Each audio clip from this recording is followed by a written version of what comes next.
Wiz Wiz. Prologue. The sound. The sound came first.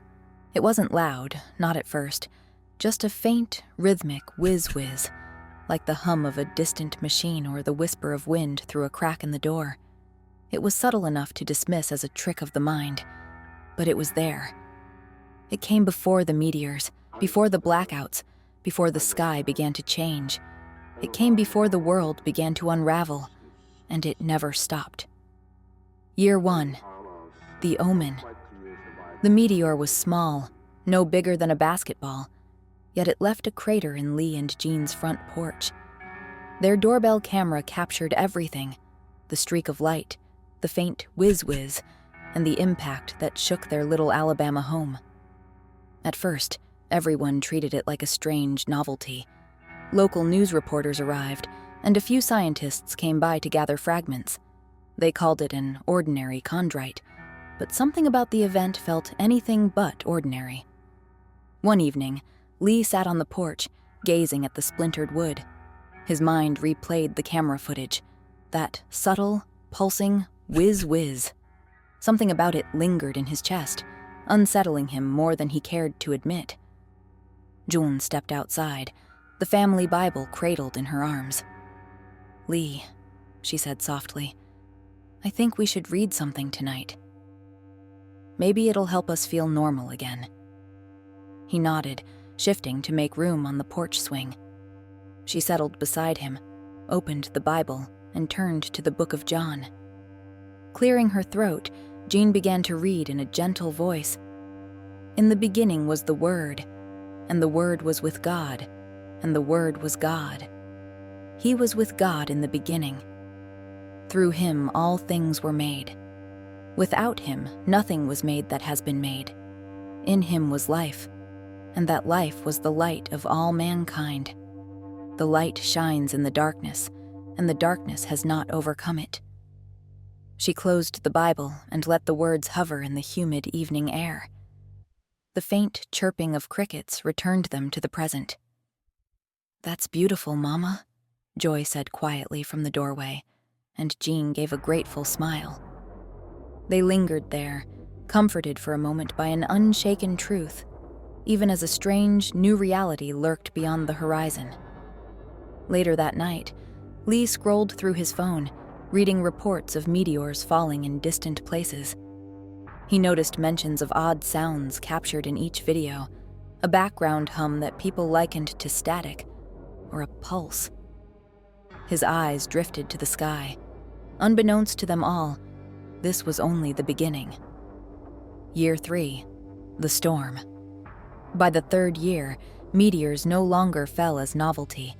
They rained down across continents, leaving scorch marks and destruction in their wake.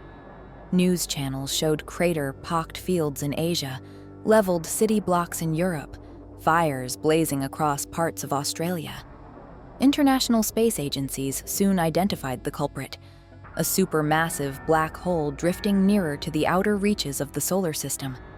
They named it Sariel, though little official explanation was given for the name. Scientists warned that Sariel's intense gravity was pulling in massive clouds of space debris, launching it toward Earth like cosmic shrapnel. Lee, Jean, Joey, and Joy watched on as a reporter rattled off new meteor impacts. Flames and rubble filled the screen. Jean's voice trembled. "Do you think it'll get worse?" Lee only nodded, his brow furrowed. Faint static crackled through the television speakers, carrying an echo of that same whiz-whiz they had first heard on their doorbell camera. Year 5. The warning. By the 5th year, Sariel's presence was undeniable. Even backyard astronomy enthusiasts could observe the strange arcs of light warping around it. Gravitational lensing, experts called it, an effect of Sariel's immense mass-bending starlight. On Earth, the whiz-whiz had become relentless, threaded through radio waves and power lines. Some labeled it a cosmic wave, a ripple in space-time. Others claimed it was a divine warning. Tensions at the dinner table rose when Joey slammed his fork down. "Why isn't anyone doing anything?" Can't they blow it up or something? Jean reached for his shoulder, but he shook her off. Fear laced his frustration. Joey, Lee began softly, some things we can't stop. You just hold on to what matters. Outside, sirens wailed across town. International coalitions had tried to intercept larger meteors, sometimes succeeding, but more fell every week. Earth's leaders were running out of options, while Sariel drifted closer in silent, unstoppable menace. Year 7. The collapse. By the 7th year, Earth teetered on the brink. Sariel's gravitational pull tugged the planet's orbit off-kilter, twisting day into night and vice versa. Crops failed under bizarre weather shifts, prolonged heat, sudden cold snaps, unseasonal floods. In their little Alabama community, the church served as a last refuge. Neighbors gathered to share precious resources. Jean spent her Sundays cooking in the makeshift kitchen, Joy reading comforting scriptures to frightened families. Lee found himself in tense discussions with people clutching either faith or faint hopes in technology. One evening, Joy asked, "Daddy, why is this happening?" Lee sighed. "I wish I had an answer. But I do know we're together, and that counts for something." Above them, Sariel's pull created shimmering auroras, dancing in the night sky like a herald of doom. The air smelled of damp earth and something else, an electric charge maybe, or perhaps fear. Year 10. The end.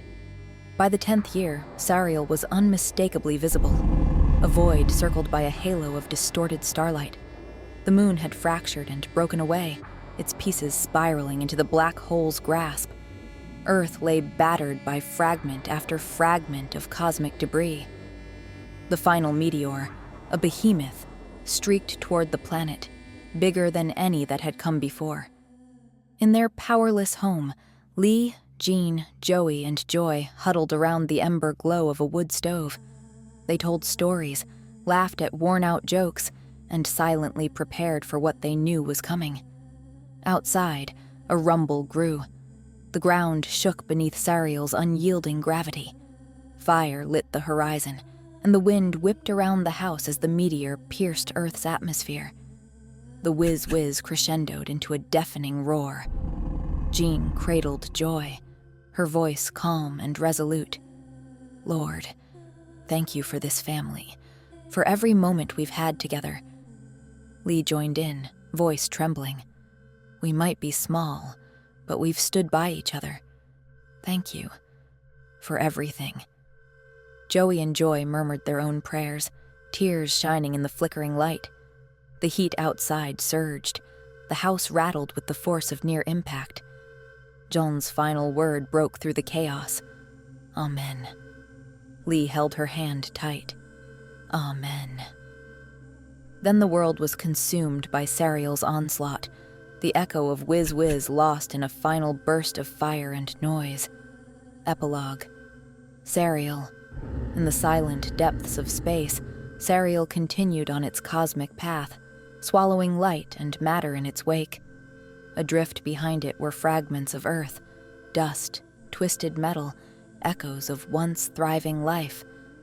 Some say that if you could listen beyond the void, you'd hear the faintest hum of the Wiz Wiz, a last testament to a species that, though fragile, loved fiercely and held on to hope until the very end.